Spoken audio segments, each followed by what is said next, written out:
nueva manera como estamos trabajando. Y si falló, y entonces ya no les puedo dar su clase, así que les ofrezco una disculpa, ¿ok?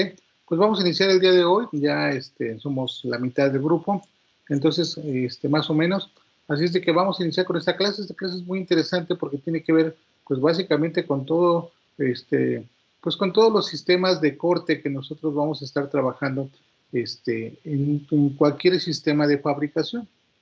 Bueno, voy a compartir mi pantalla.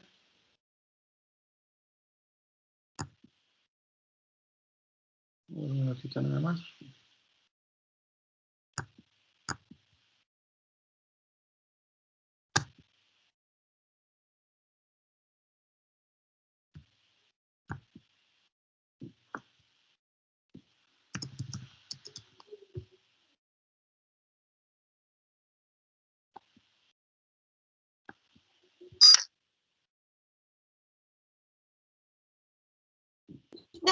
Pero no pido asistencia ni nada. ¿Qué hagas tú? Sí, porque cambiaste todas tus fichas.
Profe, tiene apagado su micrófono. Ok, muy bien, vamos a iniciar. Ahora sí les comparto. Por aquí sí hizo un relajo ahí.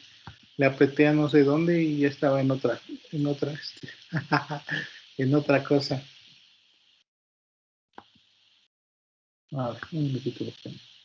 Este sistema es nuevo, es el Big Sur y da un poquito de lata.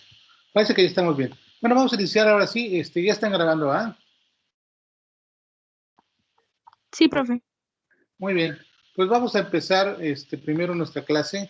La clase de hoy se llama Formado de Metales y se llama corte de metales. Es una clase pues que tiene algunos aspectos que nosotros ya tocamos. Vamos a tocar nada más los aspectos que no se han visto anteriormente, ¿correcto? Y pues voy a iniciarla.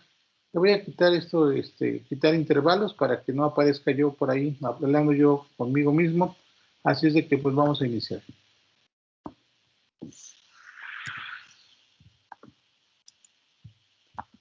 Ok, entonces ahí vamos. Bueno, rápidamente entonces vamos a ver formado y conformado. Este tema es un tema muy interesante porque, como ya sabemos, es lo que da forma o lo que conforma a un conjunto de sistemas para poder tener un ensamble. Entonces, el metal, que es una característica muy importante que tenemos nosotros, una materia prima muy importante, el metal nos permite a nosotros dar forma a diferentes cosas, ¿no? Todo lo que nosotros vemos de metal en nuestra casa, por ejemplo, ¿qué podemos ver de metal? Pues podemos ver, por ejemplo, las ventanas, las puertas, podemos ver ollas, cacerolas, podemos ver cucharas, tenedores, podemos ver targas, podemos ver, pues llaves, todo tipo de llaves. Bueno, hay una gran cantidad. Si nosotros volteamos en cualquier momento, vamos a ver lámparas de metal, vamos a ver, pues muchas cosas, ¿no? Entonces, la característica principal que tiene el metal es esta, con tener una forma, poder darle una forma, algunas formas muy regulares, algunas formas muy irregulares, algunas formas muy caprichosas, pero al final el metal nosotros podemos hacer eso. Entonces, una característica importante de los metales es que la podemos conformar, la podemos hacer formar o que forme parte de piezas de distinta geometría. Podemos cambiar la geometría de cualquier pieza metálica. Si nosotros lo sometemos a algunos esfuerzos, pues vamos a cambiar su red cristalina que tiene este metal y podemos generar dos tipos de deformaciones. Nosotros ya vimos estas deformaciones cuando vimos nosotros ensayos de tracción, ¿recuerdan? Una deformación elástica, en la cual los átomos recuperan su posición original, y plástica, en los cuales los átomos no recuperan su posición inicial. Entonces, el conformado más habitual se realiza por medio de la deformación plástica, es decir, donde los átomos no recuperan su posición inicial. Muchos de los productos que nosotros manejemos tienen esto. Si ustedes recuerdan esta gráfica, veíamos que a medida que nosotros tenemos esfuerzo y incrementamos la deformación, entonces tenemos una región elástica donde el metal regresa a sus propiedades, una región plástica donde el metal ya no regresa y una fractura que es donde se quiebra. Esto es interesante porque tiene muchas aplicaciones. Entonces, ¿cuáles son los procesos de conformado? Bueno, en este caso, de lo que es el conformado implica el modelado o el formado del metal, cómo vamos a darle el metal y el trabajo de metales. En general, cuando nosotros aplicamos un esfuerzo de compresión para deformar plásticamente el metal, en algunos procesos estiramos el metal, o en algunos otros procesos lo doblamos, o en otros procesos lo cortamos, decimos nosotros que estamos dándole forma al metal, ¿correcto? Entonces, por ejemplo, si yo lo jalo, pues lo hago hilo, o lo hago largo, o lo hago grande, o lo hago delgado. Si yo lo comprimo, lo hago un barril, lo comprimo, lo hago una bola, lo hago una esfera. Si lo doblo, pues hago láminas o hago dobleces, o lo corto, pues voy a hacer también diferentes cosas. Hay diferentes tipos de cortes, una gran cantidad de cosas que se realizan con el metal. Entonces, el formado de metales incluye muchos procesos de manufactura de diseño y de creación de productos, en los cuales se usa la deformación plástica para cambiar la forma de las piezas metálicas. Al ser una deformación plástica, no regresa a la posición original de la pieza. Entonces, la deformación va a resultar con el uso de una herramienta que generalmente es un dado para formar metales, el cual podemos hacer que aplique esfuerzos excedentes a la resistencia del metal y por lo tanto podemos determinar y cambiar la geometría de algún proceso, ¿no? Habíamos visto nosotros, por ejemplo, este tipo de fuerzas que hacen que los materiales puedan tener una forma. Podemos comprimirlo, aplicar dos fuerzas para comprimirlo, entonces tenemos una formación comprensiva. Podemos nosotros jalarlo para estirarlo y entonces tenemos una formación de tensado.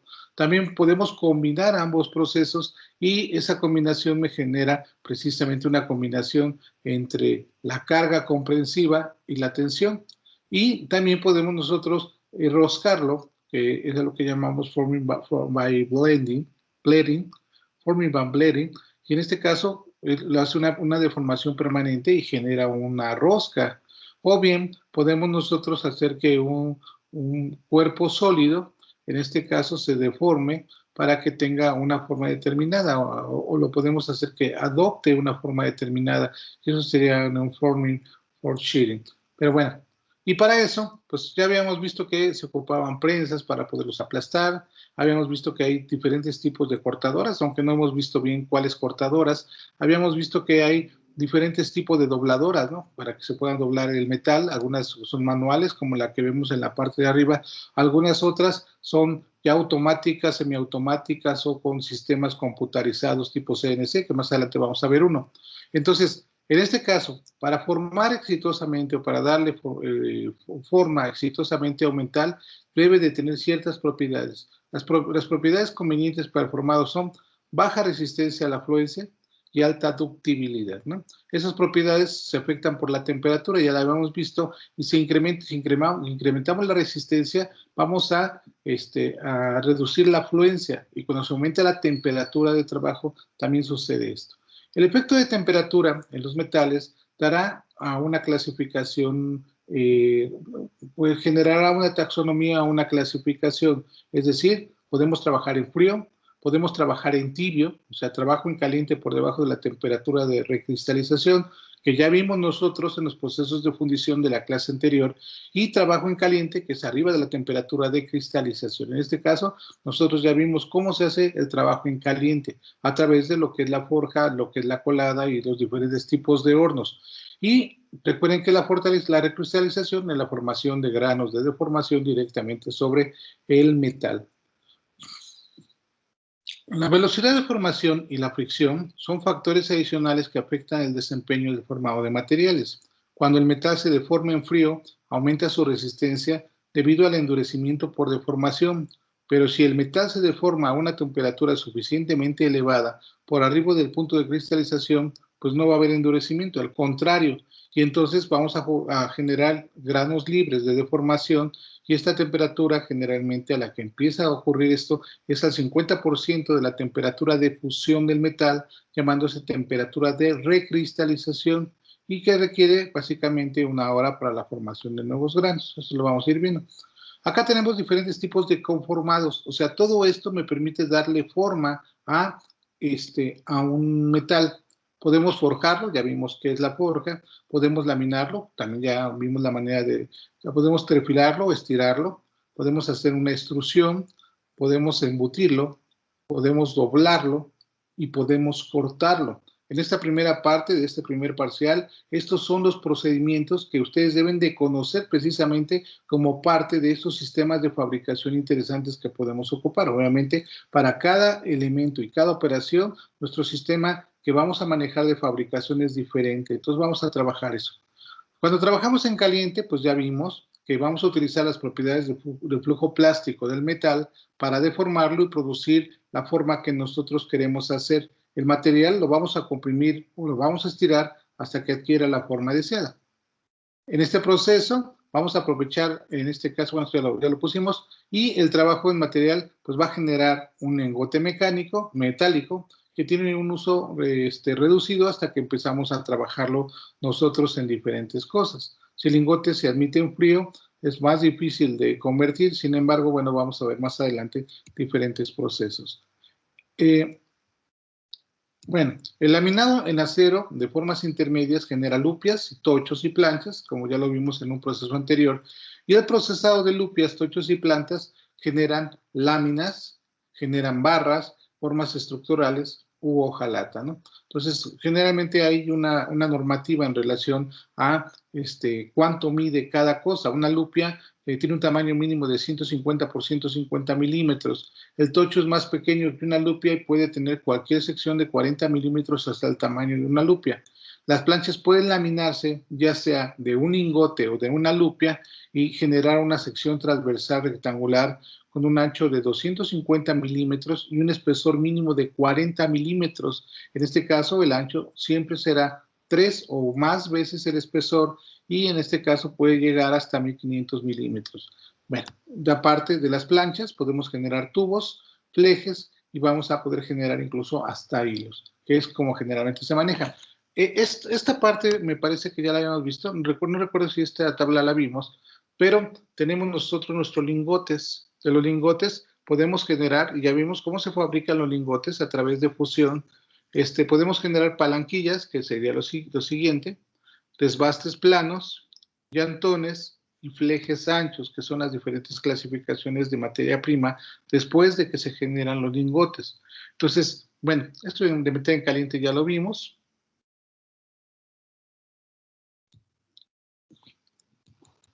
Me voy a brincar un poquito. También ya vimos la manufactura de tubería. Ah, pero no hemos visto esto. Uno de los procesos interesantes, no sé si ya lo manejamos, es el embutido. El embutido, pues, genera productos que no tienen costura y que no pueden hacerse con un equipo convencional de rolado. Es una de las herramientas que vamos a ver el día de hoy, un poquito más adelante. Y en el embutido vamos a calentar una lupia. ¿Qué es una lupia? Ah, habíamos dicho que en la clasificación que tenemos de las materias primas, tenemos nosotros una tabla. En esa tabla tenemos un lingote, ¿correcto? Y voy a regresar un poquito, me parece aquí. Dice, entonces, laminando el acero en formas intermedias, vamos a generar lupias, tochos y planchas. Y la lupia, en este caso, tiene una sección de transversal con un tamaño mínimo de 150 por 150 milímetros. Entonces, vamos a trabajar con esta lupia.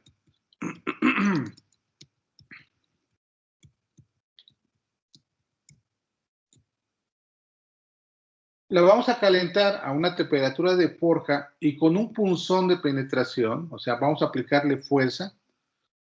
Vamos a formar operado con una prensa vertical. La lupia se forma por forja dentro de un extremo hueco cerrado y generábamos nosotros una figura, que es lo que nosotros tenemos. Entonces podemos manejar muchas formas. Para cilindros largos o tubos de pared podemos requerir calentamientos y embutidos repetidos. Entonces, generalmente tenemos lo que es un punzón, el soporte de la matriz, en este caso nuestra placa o nuestra lupia, y nosotros vamos a generar precisamente a través de de fuerza, vamos a generar que el metal tome precisamente la forma del agujero o del hoyo producido entre el soporte de la matriz, ¿no? Entonces ahí podemos ver nosotros diferentes tipos de embutidos, lo vamos a ver más adelante, ¿correcto? Esto, pues obviamente es de la forja, ya lo vimos nosotros. Voy a adelantarme un poquito.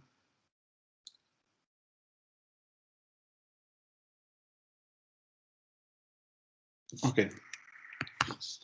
Ahora, entonces, nosotros vamos a tener diferentes tipos, que es lo que comprende la clase de hoy, que es diferente manera de dar forma a esos metales. Ya vimos que podemos ocupar diferentes procedimientos de manufactura. Pero uno de los más importantes y que tenemos nosotros que conocer va a ser darle la forma a través del corte. Entonces, para eso vamos a tener diferentes herramientas de corte, ¿correcto? Ahora, vamos a poder manejar algo que llamamos nosotros herramientas de corte, pero aquellas que no producen desprendimiento de viruta y aquellas que sí producen desprendimiento de viruta. Ustedes dirán que es la viruta, no hemos visto nada de esto, ¿verdad? No hemos manejado nada de lo que es la viruta, o ya les había comentado. ¿Es el desperdicio que sale de un producto, ¿no, profe? Es correcto, al aplicar una herramienta de corte. Miren, por ejemplo, si yo tuviera un palo de escoba, hace mucho tiempo, cuando yo era un niño, que ya tiene algunos ayeres, jugábamos a un juego muy bonito que se llamaba bolillo. El juego de bolillo no era más que un pedazo de escoba que se había roto o que se rompió, pues de la casa, se cortaba y luego se le sacaba punta de un lado y otra punta del otro lado, ¿correcto? Cuando nosotros sacamos punta necesitamos un cuchillo, una herramienta de corte. En este caso, el metal del cuchillo, vamos a aplicar un principio siempre que utilicemos corte que se llama la ley de corte o ley de cizalla o la ley de la cizalla. ¿Esto qué quiere decir? Que para que nosotros podamos cortar un metal o lo que sea, cualquier cosa, o sea, en la ley de la cizalla dice que necesitamos tener un material más duro que el material que vamos a cortar. En el caso de este bolillo que yo hacía con palos de escoba con el que jugábamos bolillo, el material que yo tenía era madera, porque es un palo de escoba. Entonces necesitábamos una herramienta de corte que tuviera, en este caso, fuera más dura y que pudiera cortar la madera. Yo les voy a hacer una pregunta. Si yo tengo un palo de escoba picudo, o sea que ya con filo, y tengo un cuchillo, ¿cuál de los dos puedo rayar? ¿Con qué? O sea, la pregunta es, ¿con el cuchillo puedo rayar la madera? La segunda, ¿con la madera puedo rayar el cuchillo? ¿Qué me dicen ustedes?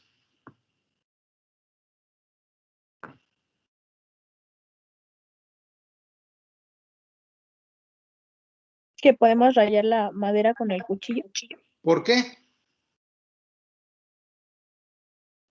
Porque es más sencillo, no puede lastimar la madera al metal. Bueno, no es por eso, pero porque es más duro. Ahora, si yo tengo dos metales, por ejemplo, tengo aluminio y tengo, por decir algo, algún acero, yo les preguntaría, de hecho ya vimos esas pruebas ya las vimos nosotros cuando vimos en su primera clase, cuando vimos ensayos de tracción. En este caso, vean, por ejemplo, ¿qué rayo? ¿Con el aluminio puedo rayar el acero o con el acero puedo rayar el aluminio?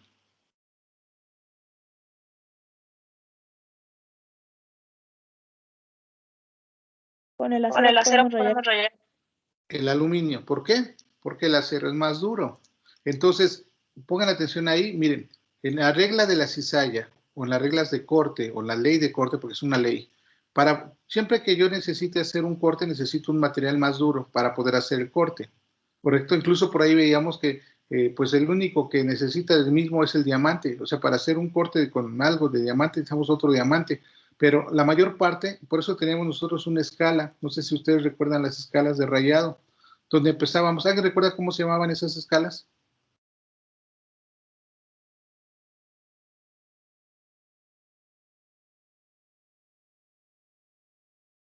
No recuerdan. Es una escala que me permite saber la dureza de un metal y que quedamos nosotros y dijimos que era una prueba informal. Sin embargo, hay otras pruebas, hay muchísimas otras pruebas para conocer precisamente que un metal es más duro.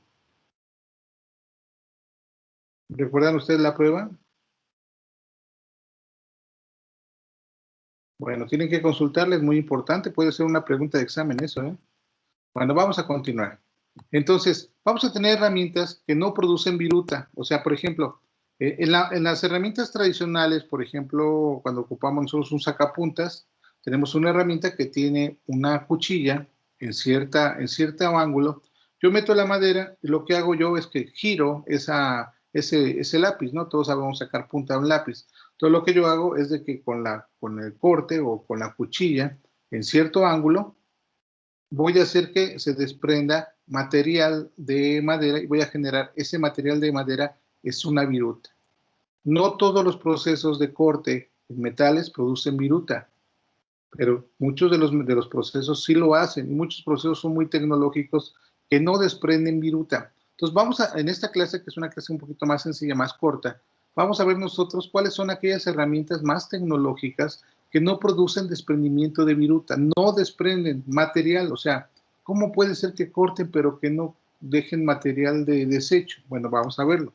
La primera que ustedes van a conocer y que es una de las más actuales y que actualmente es lo que se está utilizando, son precisamente, voy a regresar a mi presentación, que me dedico a hablar y no pongo la presentación, por eso no me gusta hacerlo así, pero no importa. De todas formas aprendemos todos igual, ¿no? Entonces, es la cortadora láser, ¿no? Entonces, ustedes dirán, hay cortes láser, hay un láser suficientemente grande como para poder hacer o cortar metal. Claro, claro que sí lo hay. Entonces, estas cortadoras láser se dominan también troquelados digitales. ¿Por qué? Porque utilizamos, en este caso, un rayo láser controlado por un sistema computarizado para poder vaporizar, fíjense, poder vaporizar los materiales en el recorrido del haz. Una de las herramientas que teníamos nosotros eran las electroerosionadoras. Y la electroerosionadora hace eso, pero esa sí genera viruta. Pero no, el corte de láser no genera viruta y lo vamos a llamar troquelado digital. La cortadora láser utiliza un haz de luz como una herramienta de corte, por lo que ninguna parte de la máquina en realidad toca el material cortado. O sea, no hay un contacto directo. La cortadora láser es una herramienta de precisión que es muy fácilmente ajustable, una cosa muy bonita, ya que no necesita contacto mecánico con la pieza. El encendido y el apagado del rayo y la manera en la que se dirige el recorrido tienen su efecto sobre los cortes específicos que la pieza requiere. Gracias al rayo, a este cortador láser, podemos hacer cualquier cosa, en este caso cualquier tipo de troquel, o cualquier tipo de marca o cualquier tipo de corte con muy alta precisión en una pieza que nosotros queremos usar. Bueno, debido a que los recortes se vaporizan, pues desaparece la labor manual y los complicados métodos de extracción que se necesitan para la eliminación de los pequeños desechos. El láser nos va a permitir cortar piezas con alta precisión a una altísima velocidad de corte en un proceso muy silencioso orientado al corte de láminas finas de metal, madera, plástico, tela, cerámica, con un mínimo de pérdida del material y sin distorsiones. Eso es una maravilla, ¿no? En bastantes aplicaciones, los beneficios de los láseres se deben a sus propiedades físicas como la coherencia, la alta monocromaticidad y la capacidad de alcanzar potencias extremadamente altas. Cuando enfocamos el láser, que es muy potente, sobre un punto, este recibe una enorme intensidad de energía y también permite a un láser de media o baja potencia alcanzar intensidades muy altas y usarlo para cortar, quemar o incluso lo que se llama sublimación de materiales. El rayo láser se emplea en un proceso de fabricación para grabar o marcar metales, plásticos y vidrio. Y existen diferentes tipos de láser. El láser de dióxido de carbono, que es usado para la industria de corte y soldado abusados. Láser de dióxido de carbono. El láser neodimio o JAC, que es un láser de alto poder que opera con luz infrarroja, se utiliza para cortar, soldar y marcar materiales y otras cosas, ¿no? La cortadora láser graba y corta en diferentes tipos de materiales, telas, acrílicos, maderas, plásticos, gomas, lo que ustedes quieran. Y la potencia y velocidad puede ser controlada por el operario. Y se pueden crear diseños con programas como Corel, Illustrator, AutoCAD, bueno, hay una gran cantidad de software donde ya la computadora controla precisamente este tipo de sistemas de corte. Acá tenemos una cortadora láser que se ve muy bonita, vean, pues ya es un sistema de producción más grande. Y de hecho, aquí tengo un video que vean, quiero que vean cómo funciona, ¿sí? Mucha atención.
Ok, ¿alguien me puede decir qué es eso? ¿Qué hizo? ¿Qué fue eso que hizo? ¿Quién me dice? ¿Dónde lo han visto? Yo sé que ustedes ya son más modernos, todos ustedes tienen computadoras ya de escritorio, no utilizan ya, no de escritorios, computadoras móviles, portátiles. Ya no utilizan ustedes computadoras de escritorio, ¿o sí? ¿Es de un CPU, no, profe? Eso es correcto. Es la base de un CPU perfectamente.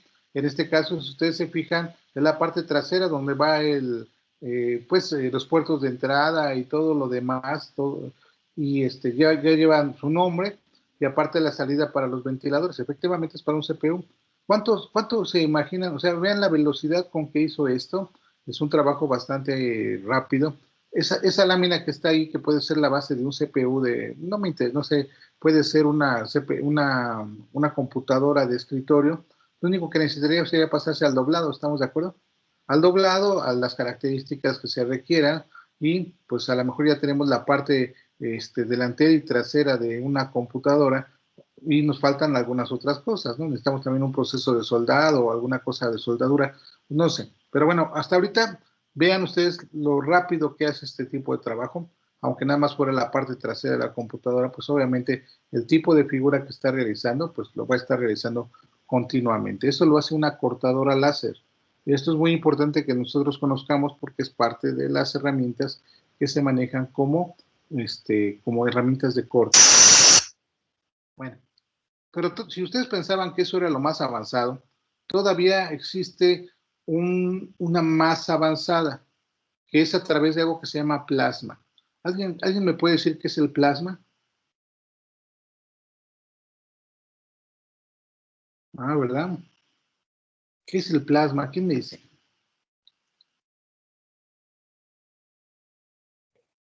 Es como un material pues muy caliente. Es muy caliente, es como un material, pero muy caliente. Bueno, más o menos. ¿Alguna otra idea? A ver, voy a salir más para que lo vean. Vamos a ver qué me dice mi amiga Wikipedia.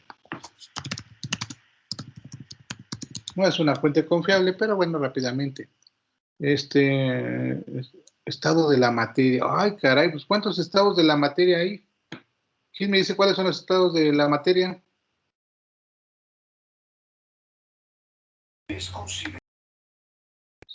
Perdón, no lo escuchamos. Sólidos, líquidos, gases. Gaseos y plasma. Es correcto. Entonces, el plasma también es un estado de la materia. Pongan atención, lo voy a leer. En física y química se denomina plasma, del latín plasma y del griego plasma, ¿qué es aquí?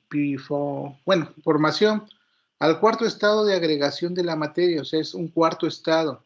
Un estado fluido similar al estado gaseoso, pero que en determinada proporción de sus partículas están cargadas eléctricamente o ionizadas y no poseen equilibrio electromagnético. Por eso son excelentes, es lo mejor que hay en conductores eléctricos y sus partículas responden fuertemente a las interacciones electromagnéticas de largo alcance. En cierta forma y de cierta manera, el plasma se puede caracterizar como un gas ionizado. Podríamos decir que es esto. El plasma tiene características propias que no se dan en los sólidos, líquidos o gases, por lo que es considerado otro estado de agregación de la materia. Como el gas, el plasma no tiene una forma o volumen definido, a no ser que esté encerrado en un contenedor, pero a diferencia del gas, que es un compuesto químico y colectivo importantes, el plasma, bajo la influencia de un campo magnético, puede formar estructuras como filamentos, rayos y capas dobles. Los átomos de este estado se mueven libremente cuando el átomo del gas y en el momento que colisiona la velocidad es tan alta que produce un desprendimiento de electrones. Calentar un gas puede ionizar sus moléculas o átomos, convirtiéndolo en plasma. La ionización también puede ser inducida por otros medios, como la aplicación de un fuerte campo electromagnético mediante un láser o un generador de microondas, y es acompañado por la disociación de los enlaces covalentes si están presentes. Quería ver la temperatura. A ver, Temperatura, es lo que me interesa. Por lo general, las partículas de una determinada especie localizadas en un punto dado no tienen igual velocidad, presentan por el contrario una distribución que en el equilibrio térmico se describe por una distribución Maxwell-Boltzmann. A mayor temperatura, mayor será la dispersión de velocidades, más ancha será la curva que la representa. Quiere ver la temperatura, pero no me dice acá. Bueno, quiero que vean por ejemplo, en el dibujo. No quiero ver tanto eso, pero me interesaba mucho la temperatura, pero no aparece. Vean, los relámpagos son un plasma. Todos los relámpagos que conocemos son un plasma que alcanzan una temperatura de 27,000 grados centígrados. Andaba tratando de ver otro tipo de temperaturas, pero no lo tengo. Estamos hablando de una temperatura grandísima. ¿Qué creen que le sucede al metal cuando aplicamos un plasma? ¿Qué se imaginan ustedes que le puede pasar a un metal cuando lo aplicamos a eso?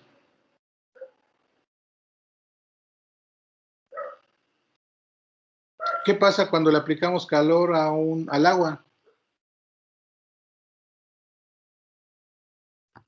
Empieza a hervir. Ok, bueno, empieza a hervir, pero en este caso, pues el metal está en estado sólido. Entonces, ¿qué es lo que pasa? ¿Creen ustedes que se pueda evaporar? O sea, está en estado sólido.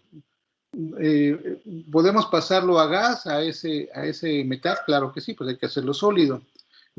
Cuando lo hacemos sólido, ¿a qué temperatura? ¿Recuerdan ustedes cuál es la temperatura de forjado más o menos de un metal? Si ustedes recuerdan, por ahí decía que en fundición, sobre todo en uno de los videos, decía que se tenían que quitar los trabajadores porque pues materialmente los pulverizaban, ¿no? Y que estábamos más o menos manejando entre 1200 a 2400 grados centígrados. Bueno, pues acá lo que hacemos nosotros es evaporar el metal. Se evapora, se pierde, ¿correcto? Y por eso es muy importante este tipo de máquina, que en este caso es una cortadora de plasma. Ahorita la vamos a ver. Bueno, entonces continuemos. El proceso de corte de plasma utiliza el principio de la ionización en una columna gaseosa dentro de una cámara contenida en el interior de una torcha a través de un arco eléctrico. Se forma un arco eléctrico formado entre la pieza y un electrodo no consumible localizado en el interior de la cámara. Esa columna es proyectada en dirección de la pieza a velocidad supersónica a través de un orificio estrecho, adquiriendo altísima energía cinética y liberando de forma concentrada una gran cantidad de energía térmica y luminosa. Es utilizado para cortar planchas metálicas de materiales ferrosos o no ferrosos con altas velocidades de corte, cortando inclusive planchas pintadas, fíjense, sin dañarlas. ¿Correcto? Entonces, estamos hablando de una cosa bastante interesante. Acá tenemos una cortadora de plasma, que es de una marca. Vamos a ver cómo funciona.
Te voy a adelantar un poquito.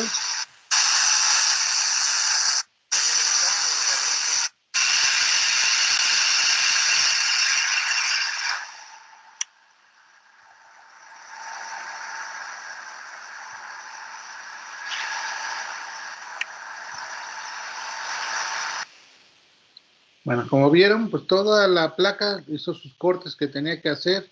La ventaja de esto es que permite optimizar el espacio perfectamente para que se aproveche lo mejor que se pueda, en este caso, esta lámina, ¿no? Entonces, si usted se fija, está bastante interesante. Vámonos. Bueno, otro de los procesos de corte, uno de los más conocidos, pues, es la guillotina. Esta guillotina que estamos viendo es muy vieja. Ustedes, esta foto es del 2008 y también se les llaman cizallas a la guillotina. Entonces, en este caso, las cizallas de guillotina para metal son máquinas empleadas para cortar metales generalmente en láminas. Su campo de aplicación se extiende a varios sectores industriales, o sea, aunque es una máquina vieja, se ocupa mucho. Dentro de las cizallas guillotinas para metal podemos distinguir los siguientes tipos: cizallas mecánicas o cizallas hidráulicas. Las primeras pueden ser con o sin cuello de cisne y a su vez de embrague mecánico o de embrague de fricción. Y estas máquinas se componen de una bancada, un bastidor, una pieza de hierro en la cual se apoya la bancada, una mesa de trabajo, una plaza de trabajo, en la cual se apoya el material a cortar, y un pinzón, una pieza de fundición que presiona y sujeta el material sobre la mesa de trabajo antes de efectuarse el corte, ¿correcto? También tiene una corredera o portacuchilla, pieza que se desplaza verticalmente a la mesa, vean, verticalmente a la mesa, y aloja la cuchilla móvil. Una cuchilla móvil, una pieza de acero unida a una corredera diseñada para cortar el metal, el material. Una cuchilla fija, pieza de acero unida a la mesa y diseñada para cortar. Y un grupo hidráulico, sistema mecánico, cualquiera de los dos, sistemas que permiten el funcionamiento de los diferentes órganos de la máquina. Su dispositivo de accionamiento, que es un elemento de mando de la máquina, el cual puede ser manual o con el pie. Si es con el pie, generalmente es un pulsador, un pedal o una barra. Los cortes de guillotina son rectos y de extremo a extremo de la lámina y siempre paralela a uno de los lados de la misma. En algunos casos se tendrá la necesidad de una rotación de 90 grados en determinados requerimientos para que sus lados siempre queden paralelos a los de la lámina donde se realiza el corte. Vamos a ver. Bueno, aquí tenemos las partes de esto y ahorita lo vamos a ver en el video. Quiero que me digan ustedes una herramienta, una cizalla casera, por favor.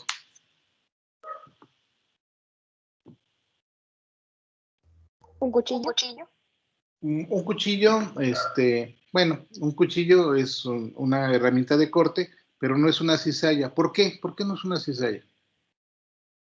Díganme otra herramienta que se imaginen ustedes que usamos en nuestra casa para cortar, que no sea un cuchillo. Tijeras. Exacto, tijeras. Las tijeras es una de las primeras cizallas que aprendemos nosotros a utilizar desde que estamos en el kinder, ¿no? Nada más que pues esas cizallas no tienen la puntita, son redonditas. Pero ¿por qué es una cizalla? Está formada por dos hojas para poder hacer el corte. ¿Estamos de acuerdo? ¿Qué es lo que hacemos con nuestros dedos? Aplicamos fuerza a las dos hojas de corte obviamente, para que corte papel o para que corte lo que sea. Pues, por ejemplo, hay tijeras para el pollo, ¿no? Entonces puede cortar el pollo. También hay tijeras para metal. En muchos talleres utilizan ese tipo de cizallas o tijeras para poder cortar. En este caso, en este tipo de máquinas que se llaman guillotinas, no es más que una guillotina tradicional que tiene en la parte de abajo una herramienta de corte, una cuchilla fija, como lo acabamos de ver, y una cuchilla móvil. Entonces necesita tener los dos para poder, obviamente, cortar por medio de fuerza precisamente una lámina. Vamos a ver si esto es cierto. Vamos a ver el video.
Ok, chicos, a ver, en este proceso, ¿qué peligros hay?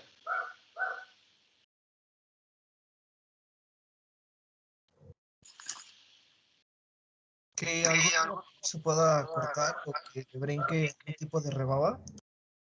Bueno, se pueden cortar con un tipo de rebaba de la lámina, perfecto. ¿Qué? Pero más duro todavía.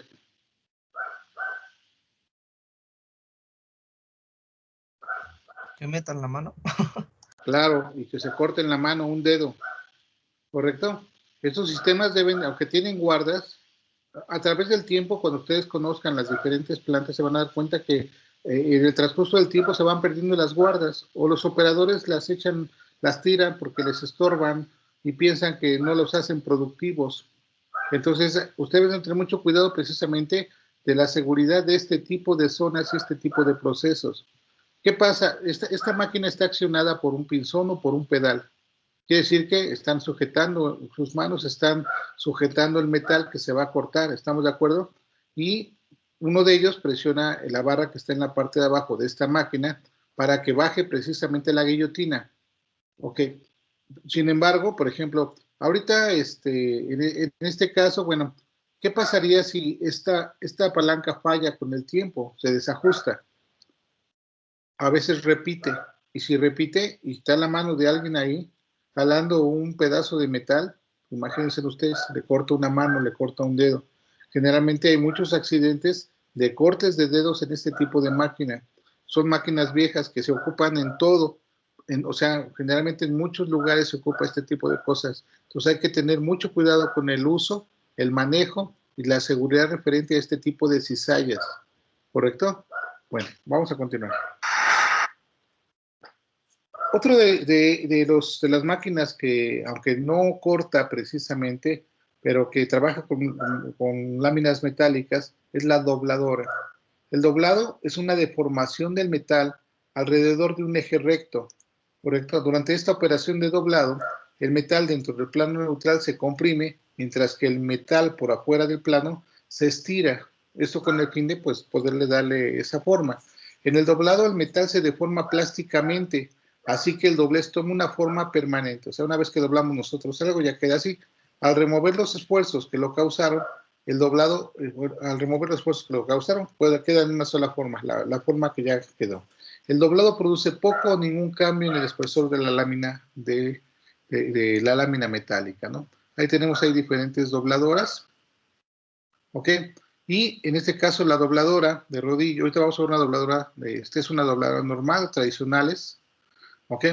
También hay otro tipo de dobladoras que generalmente son más modernas que se llaman dobladoras de rodillos. En este caso vamos a formar grandes curvas de lámina metálica en secciones, en diferentes secciones curvas utilizando los rodillos. Y cuando la lámina pasa entre los rodillos, estos se colocan uno junto al otro en la configuración que tome el radio de la curvatura que queremos nosotros del trabajo.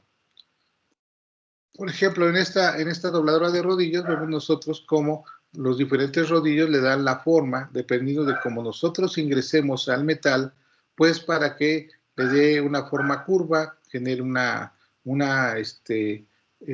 desviación o simplemente genere un arco, un aro, o nada más, en este caso medio aro, o simplemente un doblez con cierto ángulo. Entonces las dobladoras con rodillos hacen eso. Me permite hacer un doblado recto, doblados con ángulo, doblados circulares y generar anillos. Esta marca de Cincinnati, bueno, vamos a ver cómo funciona.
Bueno, pues ahí tenemos, es una máquina bastante potente, bastante grande, ¿correcto? Bueno, obviamente, pues ya vimos el proceso de laminado, pero uno de los procesos que es un poco más extraño es precisamente un procedimiento de corte que se llama acuñado, en este caso que se ocupa para las monedas, ¿no? Entonces el acuñado consiste en imprimir y sellar una pieza de metal por medio de un cuño o un troquel para convertirla en una moneda o en una medalla. Así se hacen las medallas y se hacen muchas cosas. A lo largo de la historia se han aplicado diferentes técnicas para realizar esta operación. Las primeras monedas se realizaron mediante la introducción de metal fundido a un molde, o sea, las primeras se hacían con moldes. Aparecen luego las primeras piezas acuñadas a martillo, o sea, se hacía a martillo, y este método se habrá de aplicarse desde la época griega hasta el siglo XVI, que consiste en disponer una pieza de metal calentada entre dos troqueles, uno situado en la parte inferior y otro en la parte superior, y este último es golpeado a martillo y se imprime la moneda. Hacia el siglo XVI se introduce la acuñación a molino. Se trata de dos cilindros dispuestos uno encima del otro que llevan grabados en hueco los tipos de anverso y reverso de las monedas y entre las cuales se introduce una lámina de metal y entre las cuales, al accionarse los cilindros mediante una manivela, quedan grabadas en la plancha. En este caso, pues ya queda la moneda y no queda más, no hay nada más que recortarlas. En este mismo siglo aparece también otro método, que es la acuñación por balancín. Se trata del mismo sistema mecanizado de la acuñación a martillo, en 1950 aparece el torno mecánico, el del cual arrancan las complicadas máquinas modernas para la acuñación de monedas. Acá vamos a ver de este congreso, es una demostración, me gusta mucho porque viene bien explicado, me gusta mucho también cómo se emociona la gente, es un poquito largo, es de 5 minutos, pero vamos a ver, pongan mucha atención de cómo se están acuñando ese tipo de monedas, es una operación muy importante también, ¿eh?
¿Hay alguna duda de este tipo de máquina que es una acuñadora?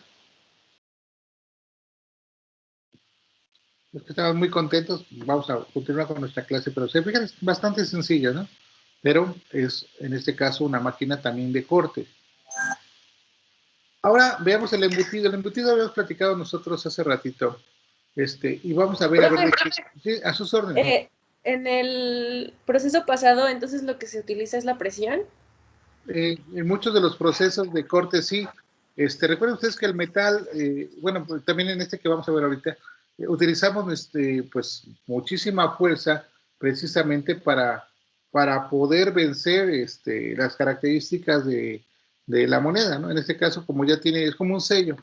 En este caso se aplica con presión, es una presión bastante grande que hace que se quede marcada, pues en este caso, pues lo que tiene una moneda, ¿no? Me gustaría ver ahorita a ver si me da tiempo. A ver, vamos a ver cómo se hacen las monedas. ¿Cuánto tenemos de tiempo? Bueno, vamos, creo que más o menos, ¿no? En tiempo. Vamos a ver, vamos a ver aquí en YouTube cómo se hacen las monedas en la casa de la moneda. Porque bueno, pues aquí hicimos son unas medallitas con un metal bastante sencillo, ¿no?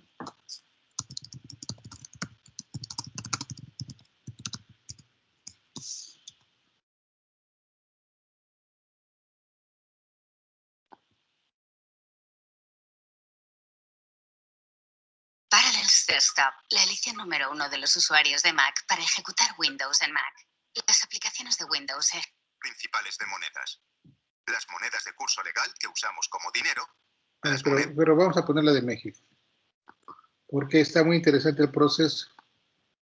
Para que pongan atención.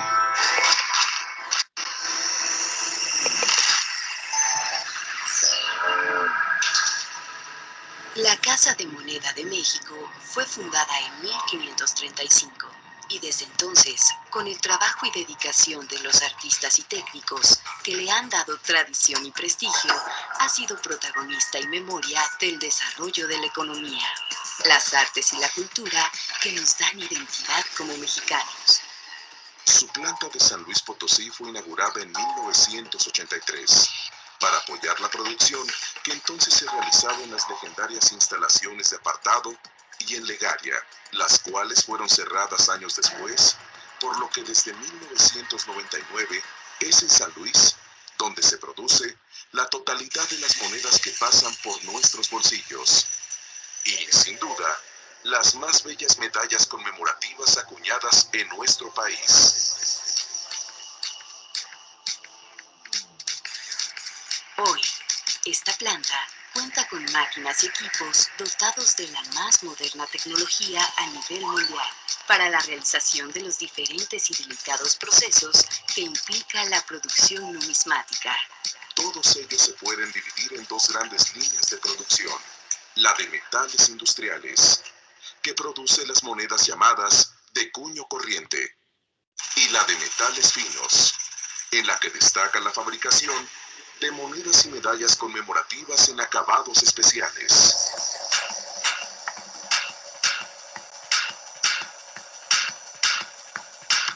Ambos procesos inician con el diseño y grabado de las piezas, que requieren de una gran experiencia y habilidad artística. Una vez aprobado el diseño, se fabrican los herramientales con los que se acuñará cada pieza. Aunque el proceso de producción es similar en las dos líneas, es en metales finos donde se conserva un proceso integral, ya que inicia desde la fundición del oro y la plata. Metales finos. En estos hornos, a temperaturas que alcanzan los 1250 grados, se realizan cuidadosamente las aleaciones que se requerirán para cada pieza, garantizando su ley. El metal fundido sale de la colada continua bajo la forma de una larga cinta que pasa por un proceso de laminación y desbaste hasta adquirir el espesor requerido. El siguiente proceso es el de corte, donde se obtienen los llamados cospeles, que son los discos de metal en los que se acuñarán las monedas o medallas. Antes de ello, los cospeles pasan por una inspección para separar los útiles de los que pudieran haber salido defectuosos en el corte, los cuales se recuperan para volverse a fundir. Como los procesos de laminación y corte afectan las características físicas del metal, dejándolo tan rígido que no podría acuñarse, los cospeles se someten a un proceso térmico en un horno para restarles dureza. Posteriormente, pasan a una labiadora que, además de eliminar todas las rebabas y marcas que haya dejado el corte, forma un borde que protegerá el trabajo de relieve en la superficie de la pieza. En el recocido, los cospeles se opacan y oxidan, por lo que son pasados por tinas de decapado y pulidoras donde se lavan y secan para eliminar cualquier impureza y recuperar su brillo. Llegamos hacia el proceso de acuñación que se lleva a cabo con equipos modernos de alta tecnología, los cuales acuñan simultáneamente en ambas caras, garantizando la perfección de cada medalla o moneda. Por la delicadeza y el valor de las piezas que aquí se producen, cada una es rigurosamente revisada, descartando las que presenten la más mínima falla y encapsulando las que son aprobadas por este último control de calidad. Metales industriales. La característica fundamental de esta área, donde se producen las monedas que todos conocemos, es que trabaja a partir de metales ya laminados que los proveedores entregan en rollo. Estos rollos o cintas de lámina alimentan una moderna prensa de corte que, dependiendo de la moneda de que se trate, corta hasta 25 piezas por golpe a una velocidad de hasta 750 piezas por minuto.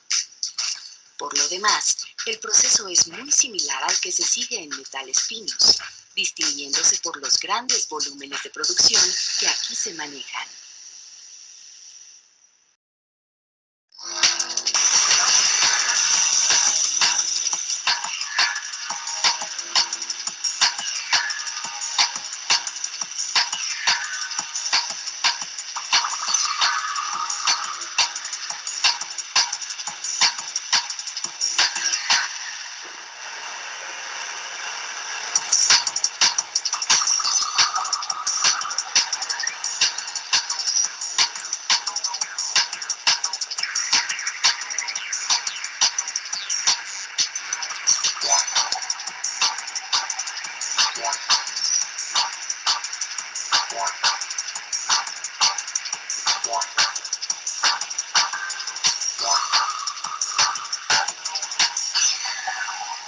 Una vez acuñadas las monedas, se inspeccionan, se cuentan y se guardan en talegas, Que se entregarán a Banco de México, quien se encargará de ponerlas en circulación.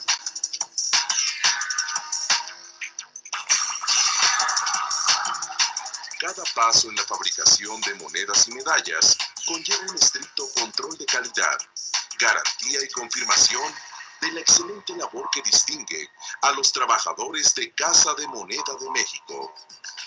Las monedas y medallas producidas en esta planta son testimonios artísticos que nos permiten preservar momentos y situaciones que nos dan identidad.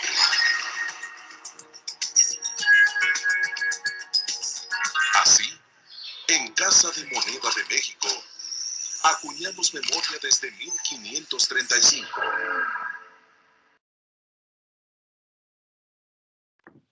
¿Verdad? ¿Les gustó el video? Creo que queda más claro el proceso, todo completo, desde la forja, la colada continua, hasta los procesos donde se ajusta, se genera precisamente cada una de las cosas hasta llegar al acuñado, ¿no? ¿Hay alguna duda, muchachos? Está muy interesante ese video, ¿no? Sí, profe. Bueno, qué bueno que su compañera preguntó, porque si no, no lo hubiera pasado. Bueno. Luego tenemos el proceso del embutido, que ya les había comentado. En el embutido profundo es una extensión del prensado, en la que en un tejo de metal se le da una tercera dimensión considerable después de fluir a través de un dado. El prensado simplemente se lleva a cabo presionando un trozo de metal entre un punzón y una matriz, así como al indentar un blanco y dar al producto una medida rígida. Latas para alimentos y botes para bebidas son los ejemplos más comunes precisamente de este proceso. Este proceso puede llevarse solamente en frío. Cualquier intento de estirado en caliente produce que el metal, un cuello y la ruptura. El anillo de presión evita que el blanco se levante de la superficie del dado, dando arrugas radiales o pliegues que tienden a formarse en el metal, fluyendo hacia el interior desde la periferia del orificio dado. Veamos cómo funciona esto. Mucha atención. El embutido es un proceso de deformación plástica que se utiliza para realizar piezas en la forma que se ve en el video, piezas huecas. Este procedimiento se hace a través de una matriz, se coloca la pieza de trabajo, se lubrica para evitar daños y se hace aplicando fuerza a través de un punzón, una fuerza de presión que le da la forma final o la forma antes del siguiente paso al producto. Se utiliza para hacer este tipo de materiales. El proceso de embutido es un proceso de fabricación básico, primario, y se utiliza en una variedad de industrias muy grandes, incluyendo la industria aeroespacial, la industria de fabricación de carros y la industria de fabricación de bebidas y refrescos, que este proceso es el que nos permite beber en latas. Normalmente para aplicar este proceso se hace en varios pasos para evitar daños, como se ven en las imágenes, para evitar daños en el material a trabajar. Y haciéndolo en pasos también es un proceso de fabricación más económico porque utiliza menos fuerza. Aquí vemos un corte transversal de este procedimiento, donde el punzón hace pasar a la lámina a través de la matriz. Aquí se ve el procedimiento a través de series. Es muy normal que este procedimiento se haga a través de series debido a las grandes cantidades de presión y cantidad de fuerzas que se aplican. Aquí hay otro ejemplo. Siempre aquí hay un ejemplo práctico de una fabricación de ollas donde se coloca la lámina, se baja el punzón y obtenemos la olla. Como les dije, este es un proceso que se hace a través de la aplicación de presión para obtener la deformación. Y para las piezas, para materiales dúctiles que son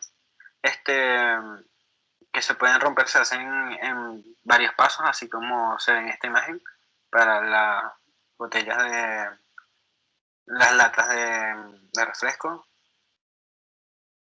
En la próxima imagen aquí se ven las fuerzas de presión que se aplican sobre la lámina de aluminio de material.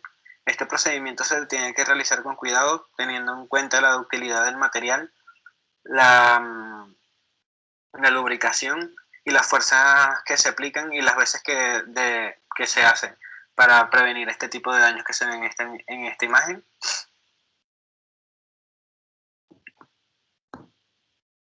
Y que obtengamos un resultado óptimo para el proceso de fabricación que estamos haciendo.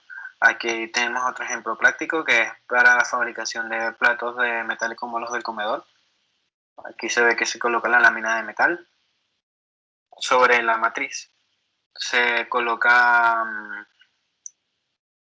un film lubricante y se baja el punzón. Aquí se realiza la fuerza de deformación y se obtiene un subproducto que al remover la rebaba que se ven alrededor del plato, obtendremos el producto final, que es el plato de metal. Lo vemos una vez más.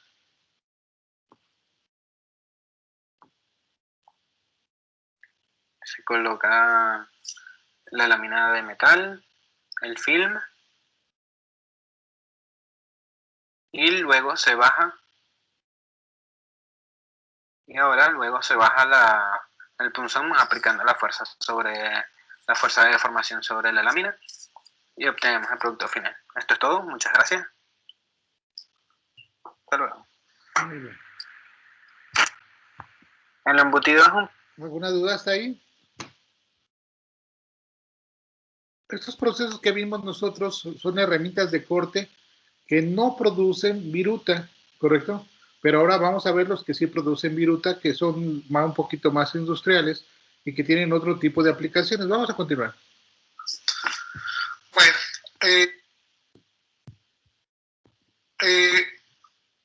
primero vamos a determinar qué es una máquina herramienta. Cualquier máquina que tenga o que permita a través de su proceso realizar un proceso de maquinado, como si fuera una herramienta principal, vamos a decir nosotros que es una máquina herramienta. Generalmente vamos a distinguir las máquinas herramienta de otras máquinas por las funciones que desempeñan, así como el tipo de piezas que se pueden mecanizar o producir, y en general se pueden dividir tomando en consideración los movimientos de cada una de las máquinas que se efectúan durante el maquinado de las piezas. Ahorita les voy a enseñar cuáles son los diferentes elementos que se pueden mostrar, dado que hay un resumen que voy a presentar más adelante para que vean los diferentes tipos de máquina. Pero antes que eso, debemos determinar y conocer qué son las herramientas de corte. Todo lo que nosotros vamos a hacer todo lo que nosotros vamos a trabajar en esta materia tiene que ver con herramientas de corte. Por eso las fórmulas que vimos en la clase pasada de velocidad de corte, velocidad de avance y profundidad son muy importantes, porque todo lo vamos a manejar con corte. Vamos a hacer corte con desprendimiento de viruta, y eso es una característica muy importante. Entonces, ¿cuáles son las herramientas de corte? Nosotros lo vamos a definir formalmente por aquel instrumento que por su forma especial y por sus características mecánicas y físicas, así como por su forma de emplearse, va a modificar paulatinamente el aspecto de un cuerpo hasta conseguir el objeto deseado, empleando el mínimo de tiempo y gastando la mínima energía. Esa es una característica muy importante de una herramienta de corte. Bueno, las herramientas de corte, vamos a tener herramientas de corte y abrasión que vamos a manejarlas en el mismo, dentro del mismo principio, herramientas de corte y abrasión. Entonces, las herramientas de corte y abrasión han existido desde la antigüedad, siempre han existido. El ser humano, dentro de sus primeras herramientas que utilizó, fue precisamente las herramientas de corte. Entonces, han existido desde la antigüedad. El metal se convirtió en un material popular de elección para la fabricación de herramientas de corte durante la edad de bronce, hace 4.700 años. Y desde entonces, nosotros ocupamos esas herramientas para realizar diferentes procesos. Cuando realizamos nosotros procesos industriales, casi todas las piezas en algún momento de su elaboración sufren algún proceso de cambio. Y para poder llevar a cabo esta modificación necesitamos a fuerzas una herramienta de corte o de abrasión, que para nuestro caso en particular va a ser lo mismo. Una herramienta de abrasión es exactamente igual que una herramienta de corte, ¿correcto?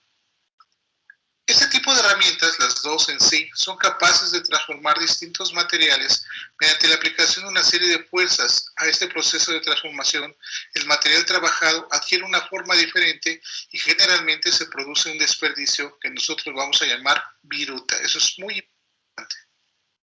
Las herramientas de corte, por definición, pueden referirse a cualquier objeto utilizado para eliminar material no deseado o en exceso de una pieza de trabajo por medio de su deformación por cizallamiento.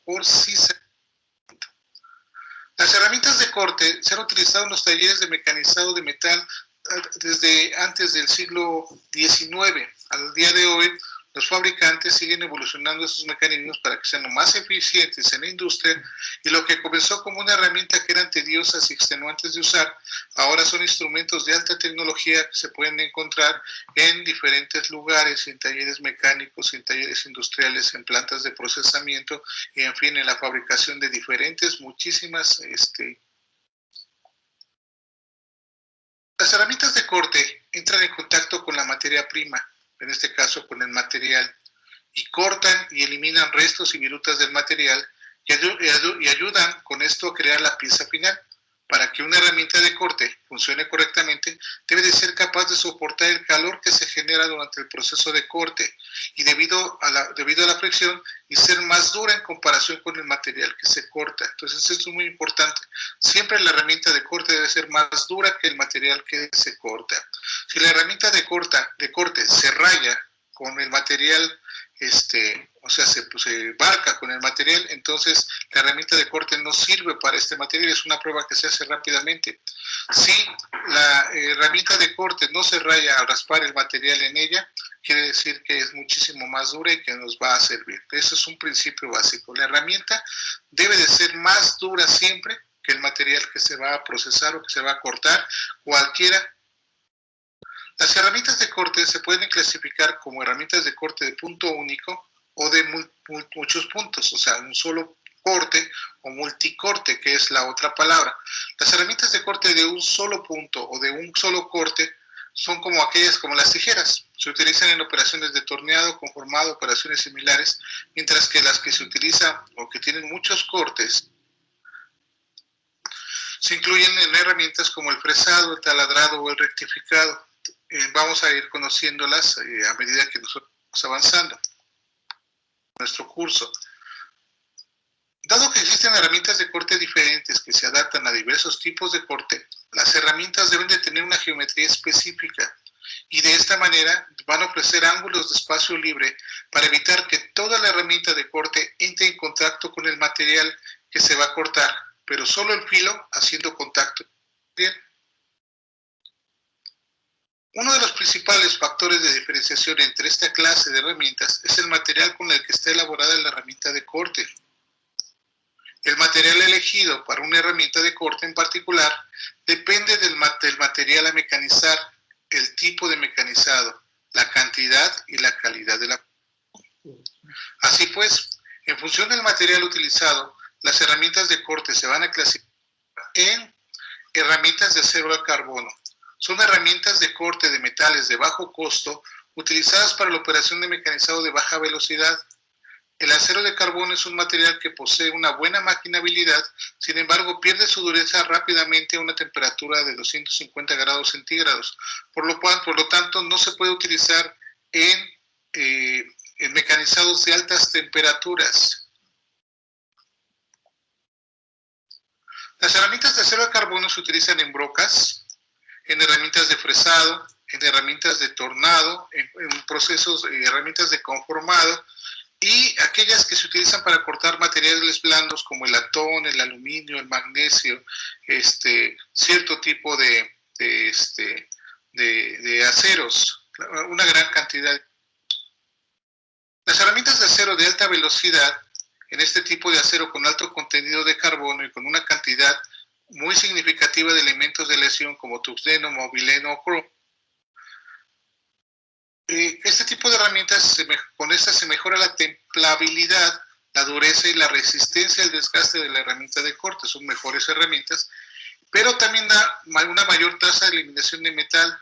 Pierde su dureza a una temperatura alrededor de 600 grados centígrados. Por lo tanto, se debe utilizar un refrigerante para aumentar la vida útil de este tipo de herramientas. Aquellas herramientas que tengan este tipo de herramientas de corte necesitan refrigerante. ¿Correcto? La herramienta se puede usar muchas veces volviéndose a afilar y pues obviamente alargar la vida útil de la herramienta a través de refrigerantes que son diferentes. Vamos a conocer.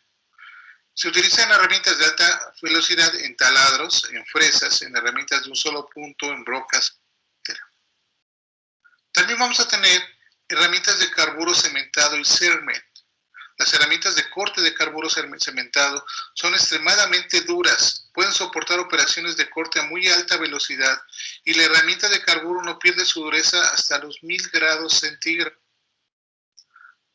La herramienta de corte de carburo cementado se produce mediante la técnica de pulvimetalurgia. Se elabora con tuxteno, tándalo y carburo de titanio con cobalto como aglutinante. Cuando el aglutinante es níquel o mobileno, entonces se llama cermet. Cuando el aglutinante es níquel o mobileno, se llama. Las herramientas que tienen cobalto alto se utilizan para un corte en bruto, mientras que las herramientas de cobalto bajo se utilizan para operaciones de acabado, es decir, cobalto alto para desbaste, cobalto bajo para acá. También vamos a tener herramientas de cerámica. Los materiales cerámicos más comunes son el óxido de aluminio, el nitruro de silicio, y estas herramientas se elaboran a base de polvos de material cerámico, compactado en forma de inserción y desintetizado a alta temperatura. Las herramientas de corte de cerámica son químicamente inertes y poseen gran resistencia a la corrosión. Tienen una alta resistencia a la compresión y son estables hasta temperaturas de 1800 grados centígrados. Son 10 veces más rápidas que aquellas herramientas que son de alta alta resistencia y de altas temperaturas. La fricción entre la cara de la herramienta y el chip es muy baja y posee una baja conductividad térmica. Por lo general no se requiere refrigerante al utilizarlas y proporcionan un acabado excelente superficial. Obviamente también vamos a manejar herramientas de diamante. El diamante es el material más duro conocido y también es el más caro y posee alta conductividad térmica y punto de fusión. Las herramientas de corte de diamante van a ofrecer una excelente resistencia a la abrasión, bajo coeficiente de fricción y baja expansión térmica. Se va a utilizar el mecanizado de materiales muy duros como carburos, nitruros, vidrio. Las herramientas de diamante proporcionan un buen acabado superficial y precisión dimensional. No son recomendables para acero. Las herramientas de cerámica, los materiales cerámicos más comunes son el óxido de aluminio, el nitruro de silicio, ya lo habíamos comentado, y generalmente se utilizan para inserciones que vamos a conocer. Existen otro tipo de herramientas, que son las herramientas de abrasión, que son artilugios que son capaces de desgastar, como si fuera una lija, destruir el material más blando, ejerciendo fricción sobre él. Las herramientas de corte por abrasión están elaboradas con una sustancia abrasiva que tiene como finalidad actuar sobre otros materiales con diferentes clases de esfuerzo mecánico, triturado, penetración, corte, pulido, y su dureza es elevada y se emplea en todo tipo de procesos, tanto artesanales como industriales. Existen dos tipos de materiales abrasivos en función a su dureza. La dureza es la propiedad más importante de este tipo de materiales y es la capacidad que presenta para resistir alteraciones como el corte, la abrasión o el rayado por parte de otro material. La forma de medir la dureza de un material es por medio de una escala que se llama la escala de Mohs. En ella se ordenan 10 minerales según su dureza y la capacidad que tienen para rayar otro material más blando. Así encontramos que el diamante representa el número 10 de la escala y es el metal más duro de la misma y solo puede ser rayado por otro diamante, mientras que en la primera posición de esta escala estará marcada por el talco, que puede ser rápidamente rayado incluso por... Acá tenemos los primeros 5 elementos de esta clasificación. Talco, se puede rayar fácilmente con la uña. Yeso, se puede rayar con la uña con más dificultad. Calcita, se puede rayar con una moneda de cobre. Fluorita, se puede rayar con un cuchillo de acero. Apatito, se puede rayar difícilmente con un cuchillo. Ortosa, se puede rayar con una lija para acero. Cuarzo, raya el vidrio. Topacio, rayado por herramientas de carburo de wolframio. Corindón, rayado por herramientas de carburo de silicio. Y diamante, el material más duro en esta escala, rayado solamente por otro diamante. Entonces, los materiales abrasivos pueden clasificarse también en función de su origen. Así encontramos materiales abrasivos naturales y artificiales. Dentro de los abrasivos naturales tenemos, se sacan de la naturaleza y entre ellos encontramos diferentes materiales de menor a mayor dureza según la escala de Mohs, como son el cuarzo, donde el cuarzo es conocido también como arena silícea. Su dureza en la escala de Mohs es 7. Es un material barato, por lo que también es uno de los más utilizados para fabricar herramientas de corte por abrasión como discos. El granate o almandita tiene diferentes variedades. Su dureza en la escala de Mohs es de 7.5 a 8 y se suele utilizar para fabricar las lijas que se utilizan en la carpintería para la madera. El esmeril es uno de los abrasivos más utilizados. Es una roca compuesta por óxido de aluminio y trazas de hierro cromo, titanio, magnesio, níquel, silicato y vanadio. Y de ella se consigue un polvo abrasivo que se utiliza para fabricar herramientas para cortar, esmeriladoras, pulidoras de metales, y su dureza en la escala de Mohs es de 9, que es dura. Y por último, el diamante. El diamante, considerado como el material más duro conocido, su clasificación en la escala de Mohs es de 10. Su uso en la industria está muy extendido a la hora de fabricar herramientas de corte por abrasión que sean de muy de alta potencia. También vamos a tener materiales abrasivos sintéticos. Estos materiales abrasivos sintéticos son fabricados con diferentes materias primas, mezcladas con reactivos químicos, y dan lugar a materiales con una alta dureza. Por ejemplo, el óxido de aluminio o corindón, que es uno de los más utilizados para fabricar herramientas abrasivas. Es un material de larga duración y de larga dureza, 9.2 en la escala de Mohs, y puede partirse ejerciendo presión sobre él, produciendo nuevas aristas cortantes. Es un material que se recomienda para trabajar sobre materiales. El carburo de silicio o carborundo se consigue con una mezcla de arena de sílice, sal, acerrín y coque residual de petróleo. Se procesa a altas temperaturas en un horno eléctrico y se consigue una masa de cristales de dureza 9.6 en la escala de Mohs. Es muy duro. Su índice de fractura es muy elevado, por lo que en un abrasivo de corte perfecto para hacer acabados finos sobre piedra y otros materiales duros se emplea, es donde se utiliza. El carburo de silicio se utiliza para fabricar discos de corte de metal, lijas o pastas para esmerir, y otras cosas. Nitruro de boro cúbico. El nitruro de boro cúbico se consigue al someter el nitruro de boro hexagonal a elevadas presiones y temperaturas, y una de sus principales características es su buena estabilidad al calor y su gran dureza.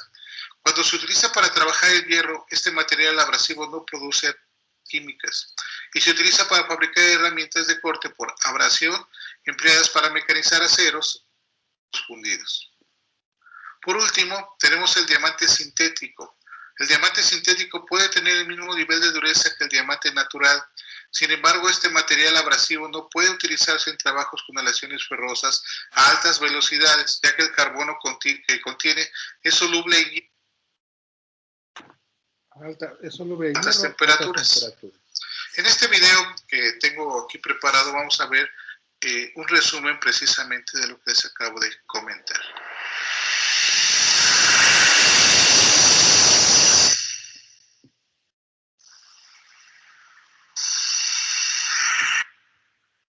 Voy a cortarlo tantito, me voy a quitar yo, porque si no voy a meter un ruido y les voy a pasar el video nuevamente. Adelante.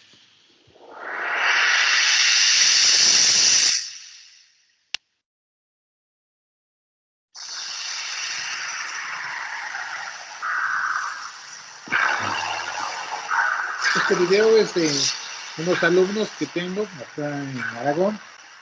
Así es de que escúchenlo, por favor.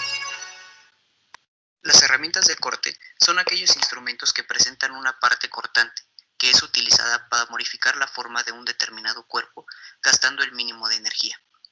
Estas se pueden clasificar en monofilo, las cuales se usan en torno y cepillos principalmente. Un ejemplo de estas es el buril. Multifilo. Se usan en fresadoras, perforadoras y centros de maquinado. Estas contienen de 2 hasta 100 filos. Herramientas estáticas. Permanecen fijas, inmóviles en la máquina y trabajan sobre la pieza gracias a la rotación de esta. Herramientas rotatorias. Se instalan sobre un husillo que gira y se desplaza sobre la pieza, que queda inmóvil sobre la máquina.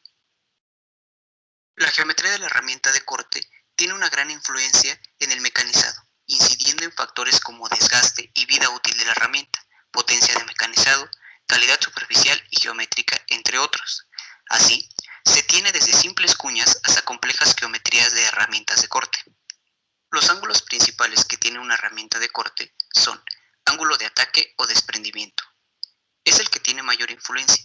Es el ángulo donde la herramienta entra al material. Para materiales duros se requiere un pequeño ángulo de ataque para soportar el incremento de las fuerzas de impacto. Ángulo de corte. Es el ángulo por donde entra el filo de corte. Se determina de acuerdo al ángulo de ataque. Los materiales hechos de carbono necesitan un gran ángulo de corte para dar mayor resistencia a las fuerzas de impacto. ángulo de incidencia. Sirve para prevenir el exceso de fricción en el filo de la herramienta cuando ésta se encuentra cortando. Si el ángulo no es el adecuado, calienta muy rápido la herramienta y la daña. Para las herramientas de corte, siempre se cumple que la suma del ángulo de ataque, el ángulo de corte y el ángulo de incidencia es igual a 90 grados. Aceros para herramienta de corte. Aunque cualquier acero utilizado como herramienta podría clasificarse técnicamente como acero para herramientas, el término suele limitarse a aceros especiales de alta calidad usados para corte o formado.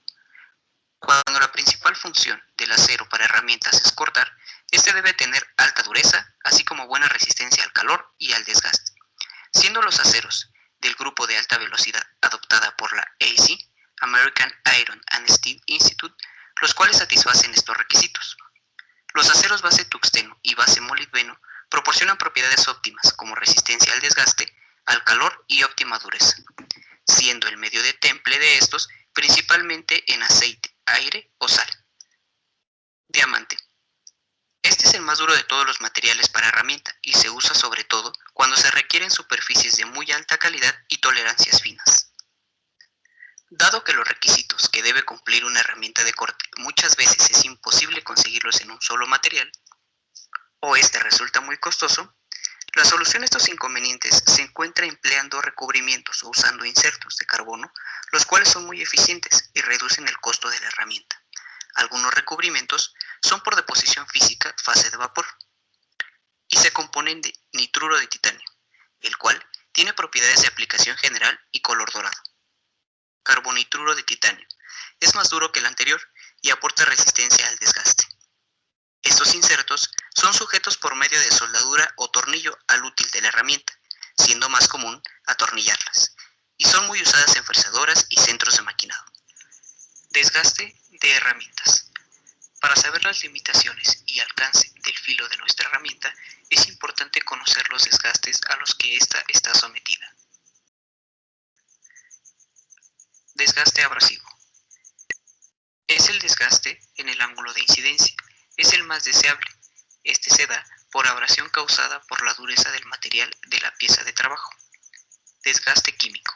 Se debe a una reacción química entre la herramienta y la pieza de trabajo, dando lugar a cráteres de desgaste, mismos que debilitan el filo y provocan fractura. Este se ve potenciado por la velocidad de corte. Adhesivo. Este se produce por la soldadura de la viruta sobre la herramienta, dándose cuando se trabaja con materiales pastosos, como lo es el acero al bajo carbono, aluminio o acero inoxidable. Esto debido a la presión ejercida sobre la herramienta. Térmico. Se produce cuando la temperatura durante el mecanizado se excede, dando lugar a fisuras en la herramienta por el cambio brusco de temperatura. Mecánico. Astillamiento o rotura del filo. Se da por sobrecarga de tensión mecánica, al usar velocidades de corte y avance demasiado elevadas para la herramienta. Viruta. La viruta es un fragmento de material residual con forma de rizo o espiral, el cual se extrae por medio de las herramientas de corte. Aunque ésta se considera un residuo, tiene varias aplicaciones. Tipos de viruta. Según las condiciones del maquinado y del material a trabajar, resulta la viruta de varias formas. Viruta de elementos o viruta de cortadura. Se obtiene al trabajar metales duros y poco dúctiles, por ejemplo, el acero duro, con bajas velocidades de corte. Viruta escalonada. Se forma al trabajar aceros de la dureza media, aluminio y sus aleaciones, con una velocidad media de corte. Esta representa una cinta con la superficie, lisa por el lado de la cuchilla y dentada por la parte exterior. También podemos encontrar viruta fluida o continua. Se obtiene al trabajar aceros blandos, como lo es el cobre, plomo, estaño y algunos materiales plásticos con altas velocidades de corte. Viruta fraccionada. Se forma al cortar materiales poco plásticos, hierro colado, bronce, y consta de trocitos separados. Viruta de borde acumulado. Consiste en capas del material de la pieza maquinada, que se se depositan en forma gradual sobre la herramienta. Al agrandarse, esta viruta pierde estabilidad y termina por romperse. Parte del material de la viruta es arrastrado por su lado que se ve a la herramienta. Industrias de herramientas de corte.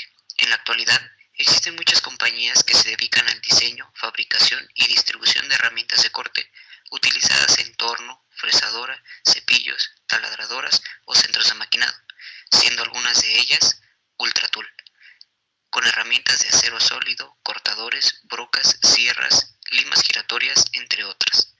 En México, existen varios fabricantes como Tecnotools o herramientas DIAM, SADCB, siendo una de las más competitivas en el mercado Burimex, la cual se especializa en la fabricación de buriles industriales de carburo de tungsteno, herramientas de corte en general y piezas especiales.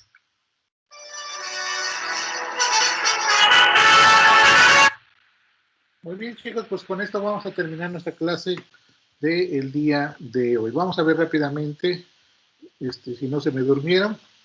Les recuerdo que la siguiente clase tienen su examen, el siguiente viernes tienen su examen. Les voy a pedir, chicos, que tengan una imagen junto con su credencial del Politécnico, o sea, su credencial del IPN, de UPIXA, o una credencial con su pasaporte o una credencial con su tarjeta de lo que ustedes quieran. La cuestión es así, o sea, yo tengo mi tarjeta, o sea, se van a sacar una foto que deben de ustedes de traer, que es muy importante. ¿Saben por qué? Porque la van a subir a su examen. Su examen va a ser en plataforma de Google, voy a quitar la pantalla compartida, no se alcanza a ver mi pantalla, ¿eh? Espera, le voy a quitar ahí tantito esto, un minutito. Su examen va a ser en la plataforma de Google Forms. Entonces les va a pedir para poder contestar, van a contestar sus preguntas, son 16 preguntas de 0.25 cada pregunta, y al final les va a decir que suban su archivo de identificación. Su archivo de identificación debe ir así, o sea, van a acercar, o se van a sacar una foto, no en ese momento, de preferencia antes, donde aparezca su cara y donde aparezca su identificación. ¿Correcto? Me saco yo una foto. Esa foto, cuando me la pida, la voy a subir. Debe de ir mi cara y debe de ir mi credencial. En este caso, porque estoy enseñando el credencial del Poli. Si no tengo credencial del Poli, su licencia de manejar, cualquier identificación que tengas una fotografía. ¿Ok? Ustedes no tienen ni INAPAM, bueno, pues INAPAM no, pero a lo mejor tienen de la leche o de lo que tengan, no importa. O sea, van a subir aquí su tarjeta de manejar, su licencia de manejar, pasaporte o lo que ustedes tengan, ¿correcto? Y esa la van a subir. Por favor, no la manden por nada, no traten de no utilizar redes sociales, porque esta información o esta fotografía que ustedes van a sacar tiene una información que se llama metadatos. No sé si ustedes sabían.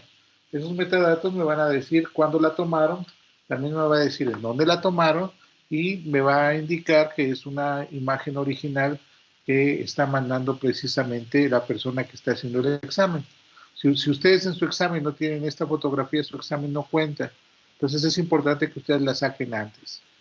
¿Alguna duda de esto para su examen? Porque es muy importante, muchachos. No, pero sí. Muy bien, ¿sí quedó claro? Sí, profesor. Muy bien, ahora vamos a la clase. A ver, vamos.